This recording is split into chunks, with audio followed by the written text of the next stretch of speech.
The Kajjansi Junction program aims to develop a fast-growing urban area in Uganda in such a way that it creates opportunities for businesses, employment for the youth, and a clean and healthy living environment for the residents.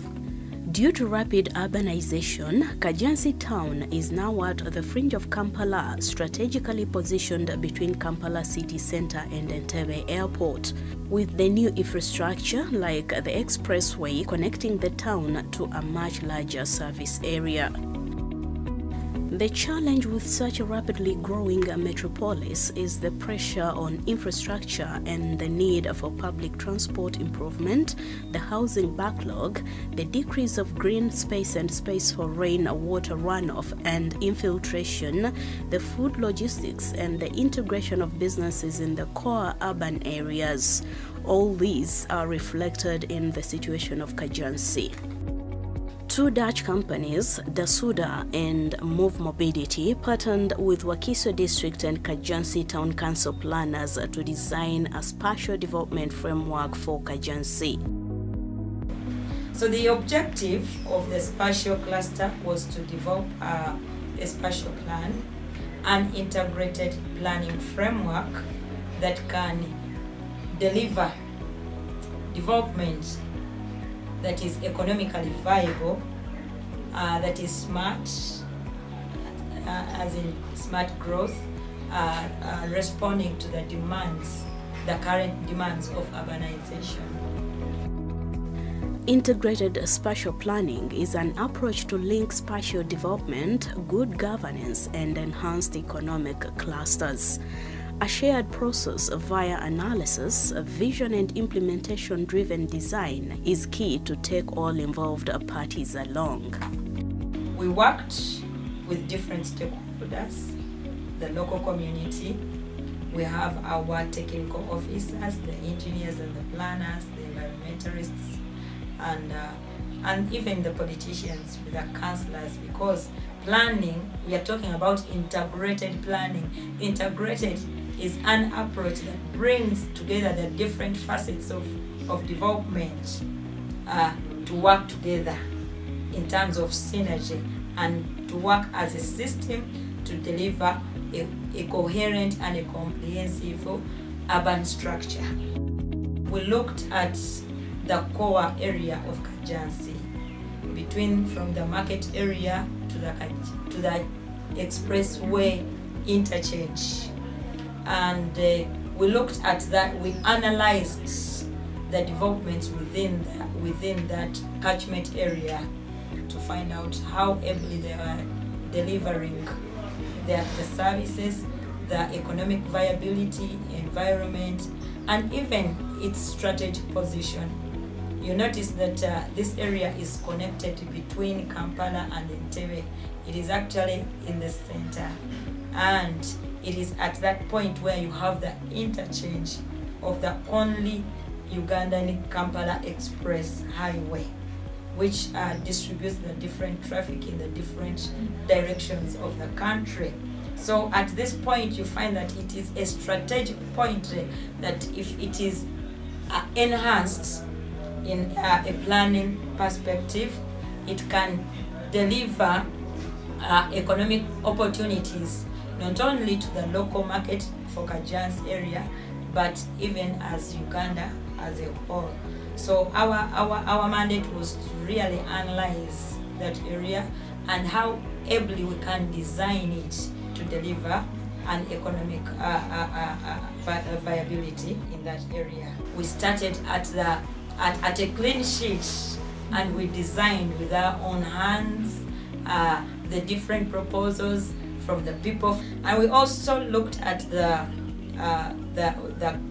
urban Kampala Entebbe urban road, that as it is now it needs to be widened, and we got the idea of an urban boulevard, well arrayed with trees, beautiful avenue trees, and even with sidewalks to make a city that where people are safe to walk through on both sides of the city, with even a flyover, a modern flyover, as opposed to what we have there right now.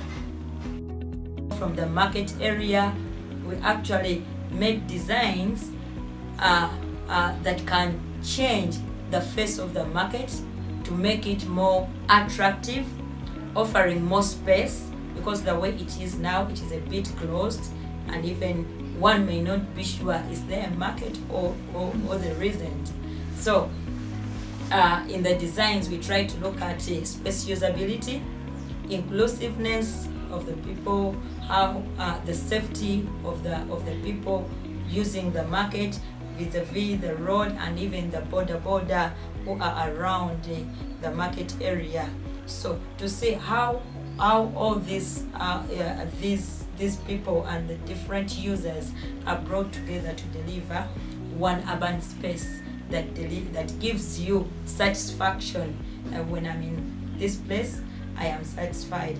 So the market was redesigned in our proposals. So in our designs, we try to make it accessible, improve on the aeration of the market area, and even lighting, bringing in natural lighting as opposed to always having electricity on.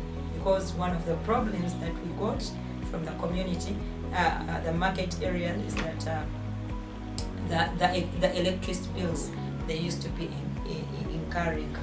An urban boulevard concept for Old Entebbe Road becomes realistic opportunity now that the expressway has been opened. Fast traffic traveling to Entebbe is using the expressway, which means that the Entebbe Road can now be transformed much more into a place for people. Interaction between the activities of the emerging city in the area of Kajjansi can use the Entebbe Road as an urban boulevard of exchange, meeting and interactions for community, business, and further economic prosperity. The junction of Entebbe Road that can now transform into an urban boulevard, and the new expressway right at the corner of the Kajjansi market open up the development possibilities which, if approached in an integrated and balanced manner, could lead to a key example of sustainable urban development, enhancing the livability and economics of the area.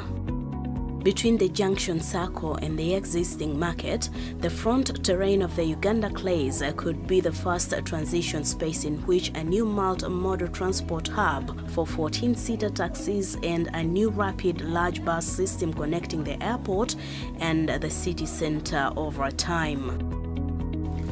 The new public transport hub allows more than enough space for all kinds of commercial activities directly linked to the large amount of people flowing through. Another area of interest was the Uganda Clays, which is the old factory in the area.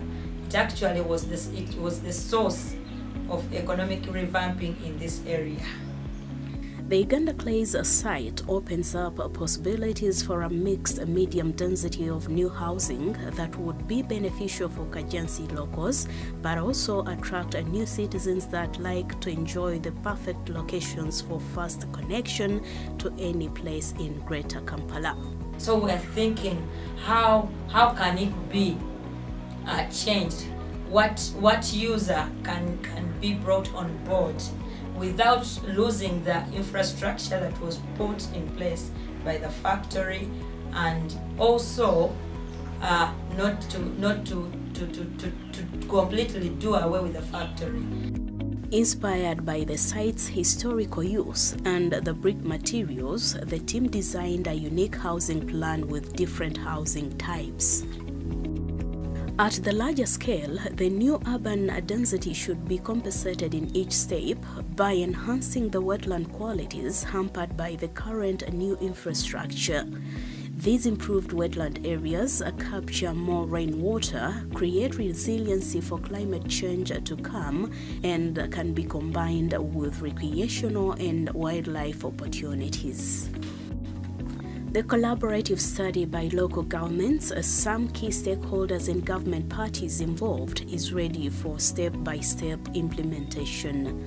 Some elements are structural and linked to larger process and might need a long breath, but that doesn't mean the smaller achievable elements can't kick off right now. I learned that the services we give, they are not our services. We are giving services to other people. So it's better you consult them and they tell you what they really need. Instead of giving them A, yet they need B, so you rather sit with them and they tell you, we need B. And again, another thing is knowing the stakeholders in the project. It is the crucial thing and the success of any project. If you understand that this project is based on such and such a stakeholder, so you correct them together, you get their views and make them move as a one team. We fail to appreciate that a town or a city is a system.